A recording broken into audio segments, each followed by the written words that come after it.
Yeah, in terms of sparring, we got some great guys coming in. Some really experienced southpaws that are smaller. I think Montana Love is coming in.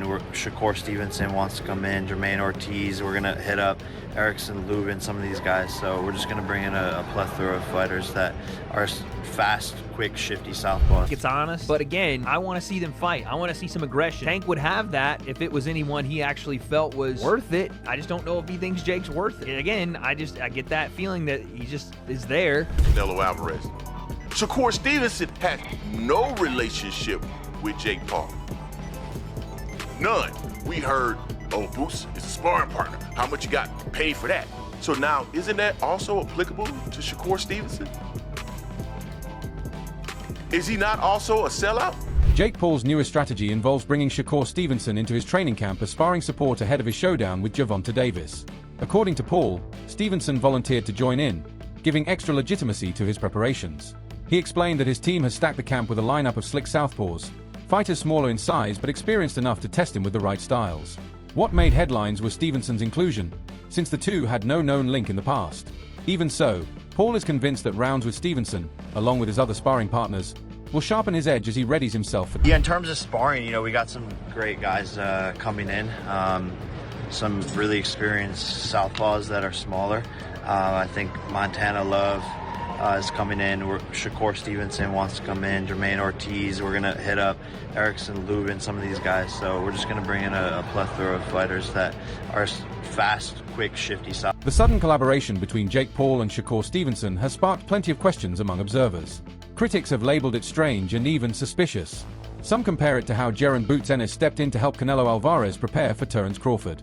The difference, however, is that Boots and Canelo shared family connections, making their pairing easier to understand. In contrast, Shakur and Paul share no such history, which fuels speculation that Stevenson's decision might be financially motivated. Rumors suggest Paul offered a serious payday to get him on board. This has triggered debates on whether Stevenson's move is more about business than boxing, as the partnership feels unusual given their lack of any previous ties. Shakur Stevenson reached out to Jake Paul in support of him preparing for Gervonta Davis. Help me understand, what is the difference between Boots Ennis reaching out to Canelo Alvarez in support of his preparation for Terence Crawford versus Shakur Stevenson reaching out to Jake Paul in preparation for his fight with Gervonta Davis? Tell me, what is the difference? I'll tell you what the difference is. The Ennis family actually had a relationship with Canelo Alvarez. Shakur Stevenson had no relationship with Jake Paul. None. We heard, oh, Boots is a sparring partner. How much you got paid for that? So now, isn't that also applicable to Shakur Stevenson? Is he not also a sellout? I don't want to hear anything about this fight. It's against a YouTuber, it doesn't matter. No, Shakur Stevenson is an elite level fighter that is going to be a sparring partner to a YouTuber, and he reached out to him directly to make it happen? When asked to give his perspective on the Jake Paul versus Gervonta Davis matchup, Shakur Stevenson attempted to clear the air. He explained that if he were in Tank's shoes, he'd look at the fight from two very different angles. From a business lens, it's a great opportunity with huge financial upside and massive exposure. But from a competitor's view, Stevenson admitted he would personally pass on such a fight.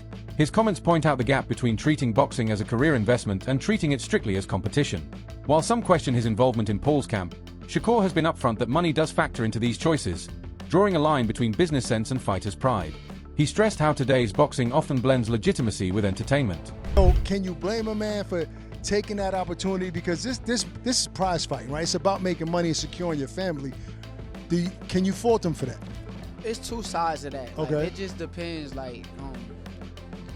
As a fighter, just because I had a draw with somebody, for me, I may run it back. But in a business aspect, if you run it back and you lose to Lamont, and then the Jake Paul fight is presented, you may not make as much money, or the fight may not be as lucrative as it was before you lost. So as a business, I understand. I ain't gonna hate on the decision, but as a man your and pride as will a get in the way. Fighter with my integrity. Yeah, but isn't there a price for everything, Shakur? Like, even if you had a draw with somebody and you were offered 10 times more than you ever. I don't know what the number is, but it's a lot more than he's ever made. At the official press conference, sparks flew when Jake Paul and Gervonta Davis came face to face. Both men shoved each other, instantly generating headlines and social media buzz. Still, many insiders believe the altercation was more promotional tactic than genuine hostility. In modern boxing, staged scuffles at press events often aim to go viral and pump up pay-per-view buys. The shove between Paul and Tank plays directly into the storyline of size versus skill, whether the bigger man can impose himself on a smaller but sharper opponent, or if the smaller fighter can neutralize size with speed and technique. This type of drama ensures that even casual fans who don't follow the sport closely will be curious enough to watch on fight night. Southpaw orthodox matchup, left hand down the pipe. You can even see here, I'm not even trying to do the whole body language breakdown, but you can even see Tank get under that left hand because he's 5-0. He could roll under that left hand, and here comes the brick hand over the top. If he lands something like that in 10 ounces, I'm going to tell you this.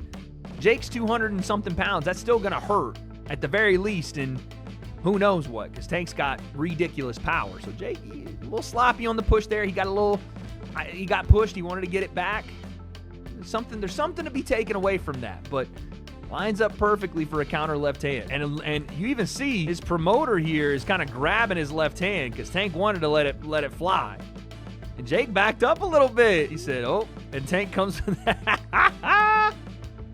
Tank, man. Tank said, where I'm from, the bullies get bullied. All right, dude, there you go. Listen, takeaways from this thing, I don't know. Tank seemed to have a little bit more energy today. He seemed to be more lively. Him going back and forth with the media, with Jay Leon, with Jake, with Aiden Ross. There seemed to be a bit more energy today. That's all I really asked for. So in terms of, selling us on something, sure. Better job today from both guys. Jake, seemed a bit more locked in here with Tank as well. They had a little bit more fun. Tank going after Kisa was pretty funny. But listen, this doesn't change anything in my mind. The 10-ounce gloves doesn't really change anything to me. I mean, again, I think that's a bad idea for Tank, more so because even if Jake doesn't land clean, those are 10-ounce gloves, still going to hurt. Tank is still punching in gloves that are 2 ounces heavier than he normally uses, so I don't know how that's a win for him. The $2 million bet almost certainly won't happen, which I didn't think would in the first place, but Tank pretty much confirmed it. And we're all left with the same kind of idea that we thought about this to begin with. This is an entertainment exhibition that we know is going to draw a ton of eyeballs. I'm going to watch, and there's going to be great high-level competition boxing on the underneath card. And even in the main event, if something is to happen, if someone is to get knocked out, it will go mega viral, and both these guys are going to make a shit ton. Even with all the flashy promotion, insiders maintain that Gervonta Davis is approaching this fight with complete seriousness. Observers have pointed to his body language and intense training sessions, noting that Tank looks laser-focused. They stress that the stakes are much bigger than they appear. By defeating Jake Paul, Davis not only locks in a huge payday but also gains broader mainstream recognition. Experts caution Paul not to make the mistake of brushing Tank off the way he joked about older names like Mike Tyson in promotional talk. Unlike exhibition fighters, Davis is at his physical peak and carries a reputation for finishing opponents ruthlessly. If Paul treats this lightly, it could spell disaster for him. Tank's disciplined approach in camp shows he understands both the rewards and the danger of being upset by a YouTuber turned boxer. In this particular in the press conference, and you can just look at him and tell, like, no, this dude he's gonna get this money for sure because there's so much money out there to be had. But Jake Paul better be not playing around, man. Not get cute, not play any games. Don't hit him in the back of the head. Don't rabbit punch him. Don't do any of that stuff, man. Because Mike Tyson. First of all, Mike Tyson, a lot of people think Mike Tyson was pulling punches on Jake Paul, and a lot of people think that Anderson Silva was pulling punches on him too. You're not going to have a little Gervonta out there pulling punches on you, man, if you're out there playing games. So, I don't like the fight at all. However, as far as it being an entertaining situation, I almost guarantee you that fight itself is going to be entertaining. That it's going to be something that you look at and you're going to say, man, everybody's going to watch it. Everybody's going to want to know what happens in it. But at the same time, it's kind of like what people think, when you see a car crash. Like, you're driving down the road and all of a sudden the traffic gets heavy and you're like, man, I'm going to be in traffic for a long time. And then you drive forward a little bit and then you see, oh man, this is some accident on the other side of the road and everybody just slowing down to watch. That's the type of entertainment that you can expect from this fight between Gervonta Davis and Jake Paul. There's going to be a lot of people watching it, but I gotta say, man, you really can't blame the guy on what he's doing. And there's a lot of criticism flying on Gervonta Davis. It's not Gervonta Davis's fault that boxing took this turn. Boxing voice Showbiz the adult has been firm in his view of what a Davis win would mean. He argues that if Tank takes down Jake Paul, he'll instantly become a fan favorite for both hardcore followers and casual viewers. The reason is simple. Many people are waiting for Paul to finally get knocked out after climbing from YouTube stardom into boxing spotlight. From this angle, Tank wouldn't just be winning a fight, he'd be delivering what fans have long demanded. Paul's journey has split opinion, pulling in new audiences while irritating traditional boxing supporters. If Davis secures the knockout, it would solidify him as the man who humbled Paul, boosting his profile inside the sport and beyond. This idea frames the matchup as more than boxing. It's cultural, with Tank standing for the pride of the sport against Paul's entertainment-first career. Gervonta Tank Davis stops that. If he is the one who stops this whole train, knocking out Jake Paul, he will become a boxing hero. People will then say, now get the hell out the sport. And I'm talking about from a fighter's perspective. That's what they're going to say. Now, it's not going to go on either one of their official records because it's an exhibition. But it doesn't matter because optically, visually, seeing that go viral, and I mean go viral, and Jake Paul will never hear the end of it. Help you up. We're gonna see about it. Help you up. We're gonna see. Because Gervonta Tank Davis is not only a real boxer, he's a real boy. He's 5'5". He's a lightweight. Skills pay the bills. Let him knock out Jake Paul, give him Bambi legs, or knock him down. Gervonta Tank Davis, that moment will go viral, and he will be a far bigger, well-known boxer than he is today, and he will also be a hero. And that's the Black Two Sugars. That you guys don't want to admit it. Don't bull jive. Think about it. He will be a boxing hero. It will go viral over and over. It's the same thing.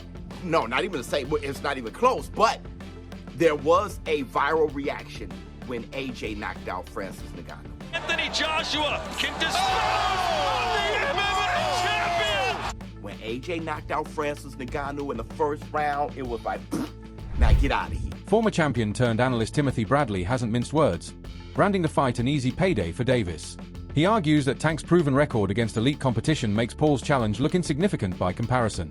Bradley doesn't see a realistic way for Jake to win, calling the bout a low-risk, high-reward opportunity for Tank. In his opinion, this event is about generating revenue for both sides while all but guaranteeing Davis the victory. His comments underline a widely held belief in boxing circles that the fight isn't meant to test Paul's skill level, but to leverage his star power to elevate Tank's name to an even bigger stage. Bradley's take reflects a common expectation that Davis will dominate without much trouble while still reaping the benefits. Adding to the buzz is the choice of Florida as the venue, which has already drawn attention. Your innocence and say that it ain't fixed, because check this out. Tank ain't gonna lose this fight. Hell no. Hell no. Tank ain't losing this fight. Too many holes. Man, Jake don't have enough experience. Yeah, man, it's gonna be taking candy from a baby. You know, Jake is missing the rules. See, this is what happens when you don't grow up in the game. When you don't grow up in the game, man, at a young age, this is what happens. You know, you start reading your own press clippings. That's what Jake is doing. You know, fighting this lower level competition, and now he think he the ish. Now he think he the man. He ain't the man. You killing me? He is not the man. Oh no. Yeah, false sense of security. Now he trying to pick on small folks, right? You know, and I don't mean that in a bad way. Yeah, I'm just saying size-wise. Yeah, that's another thing, boxing one-on-one. You can't pay attention to size. Hell no, I told y'all it's the size of the heart, right? In that damn dog. It ain't the size of the damn dog, and I told y'all that, man. Yeah, it's the same thing here. And it's about the smartest dog. Tank too smart for him. Tank got too much boxing IQ for Jake, man. This gonna be easy. Easy. Like I said, man, Tank, please, man. Don't do this to boxing, bro. If there's anything, man, shoot. Man, we can put together some kind of like account for you, a GoFundMe account or whatever, bro. That wraps up today's breakdown. Make sure you stick around and subscribe for more updates as the drama between Jake Paul and Gervonta Davis continues to unfold.